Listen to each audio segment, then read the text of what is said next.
Hi dears welcome back to my channel. അപ്പം ഇന്ന് ഞാൻ വന്നിട്ടുള്ളത് വളരെ യൂസ്ഫുൾ ആയിട്ടുള്ള കുറച്ച് ടിപ്സ് ആൻഡ് ട്രിക്സ് ഒക്കെ കളക്ട് ചെയ്തിട്ട് തന്നെയാണ്. മഞ്ഞൾപ്പൊടി ഉപയോഗിച്ച് നമ്മുടെ വീട്ടിൽ ശല്യക്കാരായി കൊണ്ടിരിക്കുന്ന പാറ്റ, പല്ലി, എട്ടുകാലി, അതുപോലെ തന്നെ ഈച്ച എന്നിവയൊക്കെ തുരത്താനുള്ള നല്ല കിടിലൻ ടിപ്സ് ഇന്നത്തെ വീഡിയോയിലൂടെ കാണിച്ചിട്ടുണ്ട്. അപ്പോൾ വീഡിയോ എല്ലാവരും ഒന്ന് മുഴുവനായിട്ട് കണ്ടു നോക്കുക കേട്ടോ. അപ്പോൾ ഫസ്റ്റത്തെ ടിപ്പിന് വേണ്ടിയിട്ട് ഞാനൊരു ബൗളിലേക്ക് കുറച്ച് മഞ്ഞൾപ്പൊടിയാണ് ഇട്ട് കൊടുത്തിട്ടുള്ളത്. എന്നിട്ട് ഞാനൊരു 5-6 വെളുത്തുള്ളി ഇതുപോലെ ഒന്ന് ക്രഷ് ചെയ്തിട്ട് അതും ഇതിലേക്കൊന്ന് ഇട്ട് കൊടുത്തിട്ട് ഒന്ന് മിക്സ് ആക്കി എടുക്കുന്നുണ്ട്. മഞ്ഞൾപ്പൊടി നിങ്ങൾക്കറിയാം നല്ലൊരു കൃമിനാശിനിയാണ്. അപ്പോൾ അതിന് വേണ്ടിയിട്ടാണ് ഞാനിവിടെ മഞ്ഞൾപ്പൊടി എടുത്തിട്ടുള്ളത്. എന്നിട്ട് നമ്മൾ ചതച്ച് വെച്ചിട്ടുള്ള വെളുത്തുള്ളി അതിലേക്ക് ഒന്ന് ഇട്ട് കൊടുക്കാം. ഈ വെളുത്തുള്ളിൻ്റെ സ്മെല്ല് അതുപോലെ തന്നെ സവാളയുടെ സ്മെല്ലൊന്നും അടങ്ങിയിട്ടുള്ളത് കൊണ്ട് തന്നെ പ്രാണികൾക്കൊന്നും ഒട്ടും ഇഷ്ടമല്ല. അപ്പോൾ അതാണ് ഞാൻ അതിൽ ചേർത്ത് കൊടുത്തിട്ടുള്ളത്. ഇനി ഞാൻ ഇതിലേക്ക് ചേർത്ത് കൊടുക്കാൻ വേണ്ടിയിട്ട് പോകുന്നത് നമ്മളെ കറുവപ്പട്ട പൊടിച്ച പൊടിയാണ് കേട്ടോ. ഞാൻ കഴിഞ്ഞ വീഡിയോയിൽ ഡീറ്റെയിൽഡ് ആയിട്ട് കറുവപ്പട്ടയുടെ ടിപ്സൊക്കെ ഞാൻ കാണിച്ചിട്ടുണ്ട്. അപ്പോൾ അത് എല്ലാവരും ഒന്ന് കണ്ടു നോക്കുക. ഈ കറുവപ്പട്ടയുടെ സ്മെല്ലും പ്രാണികൾക്ക് ഇഷ്ടമല്ല. ഇനി ഞാൻ ഇതിലേക്ക് ചേർത്ത് കൊടുക്കാൻ വേണ്ടിയിട്ട് പോകുന്നത് കായപ്പൊടിയാണ് കേട്ടോ. നിങ്ങളടുത്ത് മുഴുവനായിട്ടുള്ള കായത്തിൻ്റെ കട്ടയാണെങ്കിൽ ഇട്ട് കൊടുത്തിട്ട് കുറച്ച് ചുടുവെള്ളം ഒഴിച്ചൊന്ന് മിക്സ് ചെയ്ത് കൊടുത്താൽ നന്നായിട്ട് അത് മെൽറ്റായി വരുന്നതാണ്. ഞാനിപ്പോൾ പൊടിയാണ് ഇട്ട് കൊടുത്തിട്ടുള്ളത്.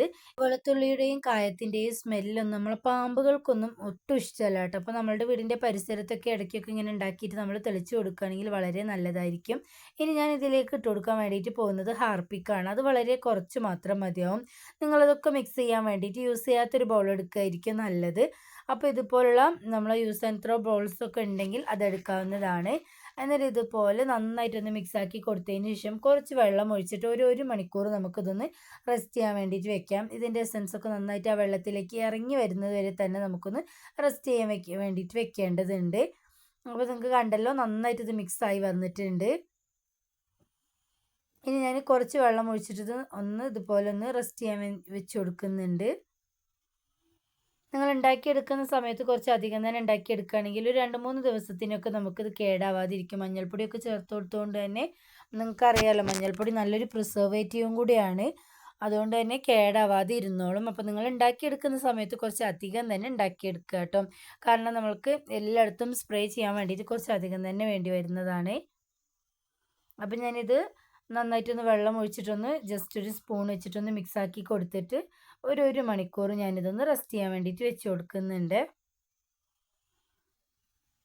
അപ്പോൾ 1 മണിക്കൂറിന് ശേഷം നമ്മൾ നന്നായിട്ടൊന്ന് അരിച്ചെടുത്തതിന് ശേഷം വേണം ഇത് ബോട്ടിലേക്ക് ഒഴിച്ചു കൊടുക്കാം. കാരണം നമ്മളിതിൽ വെളുത്തുള്ളിയൊക്കെ ഇട്ട് കൊടുത്തുകൊണ്ട് തന്നെ നമ്മൾ സ്പ്രേയറൊക്കെ കേടാവാനുള്ള ചാൻസ് ഉണ്ട്. അപ്പോൾ സ്പ്രേയർ ഒന്നും നിങ്ങൾ യൂസ് ചെയ്യുന്നില്ല എന്നുണ്ടെങ്കിൽ സാധാരണ ഒരു വാട്ടർ ബോട്ടിലിൻ്റെ കുപ്പിയുടെ അടപ്പിൽ ജസ്റ്റ് ഒന്ന് ഹോൾ ഇട്ട് കൊടുത്തതിന് ശേഷം നമുക്ക് സ്പ്രേ ചെയ്ത് കൊടുക്കാവുന്നതാണ്. ഞാനിപ്പോൾ സ്പ്രേയറിലേക്കാണ് ഒഴിച്ചു കൊടുക്കുന്നത്. അതുകൊണ്ട് തന്നെ ഞാൻ നന്നായിട്ടൊന്ന് അരിച്ചെടുത്തതിന് ശേഷമാണ് കേട്ടോ കുപ്പിയിലേക്ക് ആക്കി കൊടുക്കുന്നത്. ഞാൻ ഇതുപോലുള്ളൊരു കുപ്പിയിലാണ് ആക്കി കൊടുക്കുന്നത്. നിങ്ങളുടെ അടുത്ത് ഏത് ബോട്ടിലാണ് ഉള്ളത് അതിൽ ഇതുപോലെ ഒന്ന് ആക്കി കൊടുത്തതിന് ശേഷം സ്ഥിരമായിട്ട് പാറ്റ, പല്ലി, എലിയൊക്കെ വരുന്ന സ്ഥലങ്ങളിൽ നമുക്ക് അടിച്ചു കൊടുക്കാവുന്നതാണ്. ഇതുപോലുള്ള കട്ടിലൊക്കെ യൂസ് ചെയ്യുന്നവരാണെങ്കിൽ ഇതിൻ്റെ അടിഭാഗത്തൊക്കെ നന്നായിട്ട് പാറ്റയും അതുപോലെ തന്നെ പല്ലിയൊക്കെ വരുന്നതായിട്ട് നമുക്ക് കാണാം. അപ്പോൾ ഇതുപോലെ നന്നായിട്ടൊന്ന് സ്പ്രേ ചെയ്ത് കൊടുക്കുകയാണെങ്കിൽ അതിൻ്റെ സ്മെല്ലിന് ആ പരിസരത്തുണ്ടെങ്കിൽ അവകളൊക്കെ ജീവനും കൊണ്ട് ഓടി രക്ഷപ്പെടുന്നതാണ്. അതുപോലെ കർട്ടൻ്റെ ബാക്കിലൊക്കെ പല്ലിയൊക്കെ ഇടയ്ക്കിടയ്ക്ക് ഞാൻ കാണാറുണ്ട്. അപ്പോൾ അവിടെയൊക്കെ ഞാൻ ഇതുപോലെ ഒന്ന് അടിച്ചു കൊടുക്കുന്നുണ്ട്. നമ്മളുടെ സോഫയുടെ സൈഡിലും അതുപോലെ തന്നെ അടിയിലും ഒക്കെ ഞാൻ അടിച്ചു കൊടുക്കുന്നുണ്ട്. ഇതുപോലുള്ള ഇരുണ്ടതും അതുപോലെ തന്നെ ഈർപ്പമുള്ള സ്ഥലങ്ങളിലായിരിക്കും കൂടുതലായിട്ട് പാറ്റ, പല്ലി കാണപ്പെടുന്നത്. അപ്പോൾ ഇതുപോലൊരു സ്പ്രേ ഉണ്ടാക്കി കൊടുത്തതിന് ശേഷം നമ്മൾ എല്ലാ ഭാഗത്തും ഇങ്ങനെ ഒന്ന് സ്പ്രേ ചെയ്ത് കൊടുക്കുകയാണെങ്കിൽ അതിൻ്റെ സ്മെല്ലിന് പിന്നെ ആ പരിസരം തന്നെ വിട്ട് ഓടുന്നതാണ്. രാത്രി ഉറങ്ങുന്നതിന് മുമ്പായിട്ട് കിച്ചനൊക്കെ നന്നായിട്ട് ക്ലീൻ ചെയ്തതിന് ശേഷം ഇതുപോലെ ഒന്ന് സ്പ്രേ ചെയ്ത് നമ്മളുടെ ഗ്യാസ് സ്റ്റോപ്പിലും അതുപോലെ തന്നെ കൗണ്ടർ ടോപ്പിലൊക്കെ സ്പ്രേ ചെയ്ത് കൊടുക്കുകയാണെങ്കിൽ അതിൻ്റെ സ്മെല്ലിന് പിന്നെ ആ പരിസരത്തൊന്നും പാറ്റ, പല്ലി ഒന്നും തന്നെ വരുന്നതല്ല കേട്ടോ. കൊതുകിനും വളരെ നല്ലതാണ്. അതുപോലത്തെ നമ്മുടെ വാഷ് ബേസിലും സിങ്കിലൊക്കെ നമ്മളിത് ഒഴിച്ചു കൊടുക്കുകയാണെങ്കിൽ ഹാർപ്പിക്കും മഞ്ഞളൊക്കെ ഉള്ളത് കൊണ്ട് തന്നെ കൃമികൾ നശിച്ചു പോകാനും അതുപോലെ തന്നെ ബാഡ് സ്മെല്ലോ ബ്ലോക്കൊക്കെ ഉണ്ടെങ്കിൽ പോകാനും വളരെ നല്ലതായിരിക്കും. ഇതുപോലെ ഞാൻ ബാത്റൂമിലൊക്കെ ഒന്ന് സ്പ്രേ ചെയ്ത് കൊടുക്കുന്നുണ്ട്. സിങ്കിലും നമ്മൾ ജോലികളൊക്കെ കഴിഞ്ഞതിന് ശേഷം രാത്രി ഒന്ന് സ്പ്രേ ചെയ്തിട്ട് കൊടുത്ത് ഒരു ന്യൂസ് പേപ്പർ എന്തെങ്കിലും വെച്ച് നമ്മൾ ആ ഹോളൊന്ന് അടച്ചിട്ട് കൊടുക്കുകയാണെങ്കിൽ അതിൻ്റെ സ്മെല്ല് നന്നായിട്ട് ലാസ്റ്റ് ചെയ്യും. അതുകൊണ്ട് തന്നെ ആ ഹോളിലൂടെ വരുന്ന പാറ്റ, പല്ലിയെ നമുക്ക് നിയന്ത്രിക്കാൻ വേണ്ടിയിട്ട് പറ്റുന്നതാണ്. നെക്സ്റ്റ് ടിപ്പിന് വേണ്ടിയിട്ട് ഒരു ചിരട്ടയാണ് ഞാനിവിടെ എടുത്തിട്ടുള്ളത്. നിങ്ങളുടെ അടുത്ത് ചകിരിനാരുണ്ടെങ്കിൽ ഈ സമയത്ത് ഇതിലേക്ക് കുറച്ച് ഇട്ട് കൊടുക്കാം. എൻ്റെ അടുത്ത് ഇപ്പോൾ ഇല്ലാത്തതുകൊണ്ടാണ് ഞാൻ ഇട്ട് കൊടുക്കാത്തത്. അന്നേരം അതിലേക്ക് ഉണങ്ങിയിട്ടുള്ള വേപ്പിലയാണ് ഞാൻ ഇട്ട് കൊടുത്തിട്ടുള്ളത്. ഇനി കുറച്ച് മഞ്ഞൾപ്പൊടി ഇട്ട് കൊടുക്കുന്നുണ്ട്.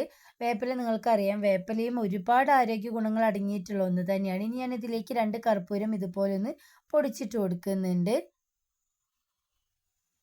ഇനി നമുക്കിതൊന്ന് കത്തിച്ച് കൊടുക്കാം. ഈ കർപ്പൂരം ഇട്ട് കൊടുത്തുകൊണ്ട് തന്നെ അത് നന്നായിട്ട് നിന്ന് കത്തും കേട്ടോ. ഇതിലേക്ക് നമ്മൾ എണ്ണയൊന്നും ചേർത്ത് കൊടുക്കേണ്ട ഒരു ആവശ്യവുമില്ല. നിങ്ങൾക്ക് വേണമെങ്കിൽ കുറച്ച് കടുകെണ്ണയോ അല്ലെങ്കിൽ വേപ്പെണ്ണയോ ഒക്കെ ചേർത്ത് കൊടുക്കാവുന്നതാണ്. ഞാനിപ്പോൾ ഒന്നും തന്നെ ചേർത്ത് കൊടുത്തിട്ടില്ല. ഇതുപോലെ കർപ്പൂരം ഇട്ട് കൊടുക്കുമ്പോൾ തന്നെ നിങ്ങൾക്ക് ലൈവായിട്ട് കാണുന്നുണ്ടല്ലോ, നന്നായിട്ട് അത് കത്തി പിടിക്കുന്നുണ്ട്. ഇങ്ങനെ ഒന്ന് കത്തിയിട്ട് കുറച്ച് സമയം കഴിയുമ്പോൾ ആ തീ ഒന്ന് അണയുകയാണെങ്കിൽ നന്നായിട്ട് അതിൽ നിന്നും ആ പുക വരുന്നതാണ്. എന്തിനാണെന്ന് വെച്ചാൽ ചക്കയുടെ മാങ്ങയുടെ ഒക്കെ സീസൺ ആകുമ്പോൾ നമുക്കറിയാം, സന്ധ്യാസമയത്തൊക്കെ ഒരുപാട് ഈച്ചയും കൊച്ചീച്ചകളും അതുപോലെ തന്നെ കൊതുകും ധാരാളമായിട്ട് കാണപ്പെടുന്നുണ്ട്. അപ്പം അങ്ങനെയുള്ള സമയങ്ങളിൽ സന്ധ്യാസമയം ആകുമ്പോൾ നമുക്ക് ഇതുപോലെ ഒന്ന് പുകച്ചെടുക്കുകയാണെങ്കിൽ ഇതിൻ്റെ സ്മെല്ലിന് ആ പരിസരത്തേക്ക് തന്നെ കൊതുകൊന്നും വരില്ല കേട്ടോ. മാത്രമല്ല ഇത് ശ്വസിക്കുന്നത് മൂലം നമ്മളുടെ ശ്വാസകോശത്തിനും വളരെ നല്ലതാണ്.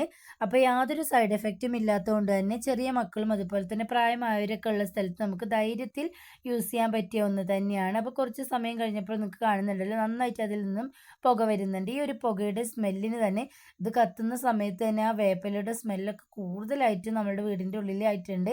അപ്പോൾ എല്ലാവരും ഈ രീതിയിലൊന്ന് ട്രൈ ചെയ്ത് നോക്കുക കേട്ടോ. നെക്സ്റ്റ് ടിപ്പ് എന്താണെന്ന് നോക്കാം. നമ്മുടെ വീട്ടിൽ ശല്യക്കാരായി കൊണ്ടിരിക്കുന്ന എലിയെ തുരത്താനുള്ള നല്ലൊരു കിടിലൻ നാച്ചുറൽ റെമഡിയാണ്. അതിന് വേണ്ടിയിട്ട് ഞാനിവിടെ കുറച്ച് ഗോതമ്പ് പൊടിയാണ് ഇട്ട് കൊടുത്തിട്ടുള്ളത്. എന്നിട്ട് അതിലേക്ക് കുറച്ച് മഞ്ഞൾപ്പൊടിയും കുറച്ച് ബേക്കിംഗ് സോഡയും കൂടെ ഞാനൊന്ന് ഇട്ട് കൊടുത്തിട്ടുണ്ട്. വളരെ എളുപ്പത്തിൽ നാച്ചുറലായിട്ട് നമുക്ക് ഈ വഴിയിലൂടെ നമ്മുടെ വീട്ടിൽ നിന്നും ശല്യം ചെയ്തുകൊണ്ടിരിക്കുന്ന എലികളെ നമുക്ക് തുരത്താൻ വേണ്ടിയിട്ട് പറ്റുന്നതാണ്. വീട്ടിൽ മാത്രമല്ല, വീടിന് പുറത്തുള്ള എലികളെ നമുക്ക് ഓടിക്കാൻ വേണ്ടിയിട്ട് പറ്റും കേട്ടോ. ഇനി ഞാൻ ഇതിലേക്ക് ഇട്ട് കൊടുത്തത് കുറച്ച് കറുവപ്പട്ടയുടെ പൊടിയാണ്. ഇപ്പം ഞാൻ 2 പാരസിറ്റമോൾ പൊടിച്ച പൊടിയും കൂടെ ഇട്ട് കൊടുത്തിട്ട് നന്നായിട്ട് കുറച്ച് വെള്ളം ഒഴിച്ചിട്ടൊന്ന് മിക്സാക്കി എടുക്കുന്നുണ്ട്. ചപ്പാത്തി മാവിൻ്റെ കൺസിസ്റ്റൻസിയിൽ നമുക്കിത് കൈ വെച്ചിട്ട് നന്നായിട്ടൊന്ന് കുഴച്ചെടുക്കാം. നിങ്ങൾക്ക് വേണമെങ്കിൽ കുറച്ച് എണ്ണയോ നെയ്യോ ഒഴിച്ച് കുഴച്ചെടുക്കാം കേട്ടോ. ഞാനിപ്പോൾ വെള്ളം മാത്രം ഒഴിച്ചിട്ടാണ് ഇവിടെ മിക്സാക്കി എടുത്തിട്ടുള്ളത്. ഗോതമ്പ് മാവിന് പകരമായിട്ട് നിങ്ങൾക്ക് ഏത് മാവും എടുക്കാവുന്നതാണ്. എല്ലാ മാവും നമ്മളുടെ എലികളെ ഒരുപാട് ആകർഷിക്കും കേട്ടോ. നിങ്ങൾ കാണുന്നുണ്ടാവും, സ്റ്റോർ റൂമിലൊക്കെ എലികളൊക്കെ വരുന്ന സമയത്ത് നമ്മുടെ വീട്ടിലുള്ള കവറുകളും അതുപോലെ തന്നെ മാവും ധാന്യങ്ങളും തക്കാളിയും കിഴങ്ങും ഒക്കെ എടുത്ത് കഴിക്കുന്നതായിട്ട് കാണാം. അപ്പോൾ നമ്മളെ എലികൾ ഒരുപാട് ആകർഷിക്കും കേട്ടോ ഈ മാവ്. അതുകൊണ്ടാണ് ഞാനിവിടെ മാവ് എടുത്തിട്ടുള്ളത്. എന്നിട്ട് നന്നായിട്ട് ഉരുളകളാക്കി ഉരുട്ടിയെടുത്തതിന് ശേഷം എലികൾ സ്ഥിരമായിട്ട് വരുന്ന വീടിൻ്റെ ഉള്ളിൽ ഏത് ഭാഗത്താണ് അവിടെയൊക്കെ നമുക്ക് വെച്ച് കൊടുക്കാവുന്നതാണ്. സ്റ്റോർ റൂമിലൊക്കെ എലികളുടെ ശല്യം ധാരാളമായിട്ടുണ്ടാവും. അവിടെയൊക്കെ ഒന്ന് വെച്ച് കൊടുക്കുകയാണെങ്കിൽ ഇതൊന്ന് കഴിച്ചാൽ തന്നെ ബേക്കിംഗ് സോഡയും പാരസിറ്റമോളൊക്കെ ഉള്ളത് കൊണ്ട് തന്നെ എലികളെടുത്ത് കഴിക്കുകയാണെങ്കിൽ വയറ് വീർത്ത് ഡൈജസ്റ്റീവ് പ്രോബ്ലം ഉണ്ടായി എലികൾ ചത്തു പോകാനിടയാവുന്നതാണ്. വളരെ എളുപ്പത്തിൽ യാതൊരു കെമിക്കൽസും ഇല്ലാതെ നമ്മുടെ വീട്ടിലുള്ള ഇൻഗ്രീഡിയൻസ് വെച്ച് തന്നെ ചെയ്തെടുത്ത നാച്ചുറൽ റെമഡിയാണ്. അപ്പോൾ എല്ലാവരും ഈ രീതിയിലൊന്ന് ട്രൈ ചെയ്ത് നോക്കുക. 100% തന്നെ റിസൾട്ട് കിട്ടുന്നതാണ്. അപ്പോൾ ഇത്രയും ഉരുള എനിക്ക് കിട്ടിയിട്ടുണ്ട്. ഇനി ഞാനിത് ഗ്യാസ് സ്റ്റോപ്പിൻ്റെ അടിയിലും അതുപോലെ തന്നെ നമ്മളുടെ കുപ്പികളൊക്കെ വെച്ചിട്ടുള്ള ഷെൽഫിലും എല്ലായിടത്തും ഇതുപോലെ ഒന്ന് വെച്ച് കൊടുക്കുന്നുണ്ട്. ഉറപ്പായിട്ടും എലികൾ ഈ ഭാഗത്തൊക്കെ വരുന്നത് തന്നെയാണ്. അപ്പോൾ ഈ ഇങ്ങനെയുള്ള ഭാഗങ്ങളിലൊക്കെ നമുക്ക് വെച്ച് കൊടുക്കുകയാണെങ്കിൽ എലികളെടുത്ത് കഴിക്കുകയാണെങ്കിൽ ഉറപ്പായിട്ടും എലികൾ ചത്തുപോകുന്നതാണ്. ഇനി ഞാൻ സിലിണ്ടറിൻ്റെ ഈ ഭാഗത്തായിട്ടും ഒന്ന് വെച്ച് കൊടുക്കുന്നുണ്ട്. അപ്പോൾ നിങ്ങളെല്ലാവരും ഈ രീതിയിലൊന്ന് ട്രൈ ചെയ്ത് നോക്കുക കേട്ടോ. നെക്സ്റ്റ് ടിപ്പ് എന്താണെന്ന് നോക്കാം. അതിന് വേണ്ടിയിട്ട് ഒരു പാത്രത്തിലേക്ക് ഞാൻ കുറച്ച് മഞ്ഞൾപ്പൊടിയാണ് ഇട്ട് കൊടുക്കുന്നത്. ഇനി ഞാൻ ഇട്ട് കൊടുക്കാൻ വേണ്ടിയിട്ട് പോകുന്നത് കുറച്ച് പൗഡറാണ് കേട്ടോ. നിങ്ങളുടെ അടുത്ത് എക്സ്പയറി ഡേറ്റ് കഴിഞ്ഞിട്ടുള്ള ടാൽക്കം പൗഡർ ഉണ്ടെങ്കിൽ അത് യൂസ് ചെയ്യാം. ഞാനിപ്പോൾ ഈ ഒരു പൗഡർ തന്നെയാണ് എടുത്തിട്ടുള്ളത്. എന്നിട്ട് ഞാൻ ഇതിലേക്ക് കുറച്ച് ഗ്രാമ്പു പൊടിച്ചതാണ് ഇട്ട് കൊടുക്കുന്നത്. എന്നിട്ട് നന്നായിട്ട് എല്ലാം കൂടെ നമുക്കൊന്ന് മിക്സാക്കി കൊടുക്കാം. ഇതെന്തിനാണെന്ന് വെച്ചാൽ എറുമ്പ് ശല്യം മൂലം ബുദ്ധിമുട്ടുന്നവർക്കുള്ള നല്ലൊരു നാച്ചുറൽ റെമഡിയാണ് കേട്ടോ. ഇതുപോലെ ഒന്ന് ഉണ്ടാക്കി കുറച്ച് അധികം തന്നെ ഉണ്ടാക്കി നമുക്ക് സൂക്ഷിച്ച് വെക്കാവുന്നതാണ്. ഇങ്ങനെ ഒന്ന് ഉണ്ടാക്കി എറുമ്പുകൾ കൂടുതലായിട്ട് വരുന്ന സ്ഥലങ്ങളിൽ നമ്മളൊന്ന് വിതറി കൊടുക്കുകയാണെങ്കിൽ അതിൻ്റെ സ്മെല്ലിന് പിന്നെ എറുമ്പുകളൊക്കെ ആ ഭാഗത്തു നിന്നും ഓടിപ്പോകുന്നതാണ്. ഇപ്പം നിങ്ങൾക്ക് കാണുന്നുണ്ടാവും, അടുക്കളയിൽ ഞാൻ കുറച്ച് പഞ്ചസാര എൻ്റെ കയ്യിൽ നിന്ന് പോയിരുന്നു. അവിടെ നന്നായിട്ട് ഉറുമ്പ് വന്നിട്ടുണ്ട്. അപ്പം ഞാൻ ഈ പൊടി ഒന്ന് ഇവിടെ വിതറി കൊടുക്കുന്നുണ്ട്. വിതറി കൊടുക്കുമ്പോൾ തന്നെ ഉറുമ്പുകളൊക്കെ ആ ഭാഗത്തു നിന്നും ഓടിപ്പോകുന്നുണ്ട് കേട്ടോ. അപ്പോൾ വളരെ നാച്ചുറലായിട്ടുള്ള നല്ലൊരു ടിപ്പ് തന്നെയാണ്. അപ്പോൾ കുഞ്ഞു മക്കളൊക്കെ ഉള്ള സ്ഥലത്ത് നമുക്ക് എറുമ്പ് പൊടിയോ കെമിക്കൽസോ ഒന്നും യൂസ് ചെയ്യാൻ വേണ്ടിയിട്ട് പറ്റുന്നുണ്ടാവില്ല. അപ്പോൾ ഈ രീതിയിൽ നാച്ചുറലായിട്ട് നിങ്ങളൊന്ന് ട്രൈ ചെയ്ത് നോക്കുക. നിങ്ങൾക്ക് 100% തന്നെ റിസൾട്ട് കിട്ടുന്നതാണ്. അപ്പോൾ ഇന്ന് കാണിച്ച എല്ലാ ടിപ്സും എല്ലാവർക്കും പ്രയോജനകരമായി എന്ന് ഞാൻ വിചാരിക്കുന്നു. ഇത്രയും നേരം വീഡിയോ കണ്ട് സപ്പോർട്ട് ചെയ്ത എല്ലാവർക്കും ഒരുപാട് നന്ദിയുണ്ട്. പുതിയ നല്ലൊരു വീഡിയോ ആയിട്ട് വരുന്നത് വരെ എല്ലാവർക്കും ബൈ.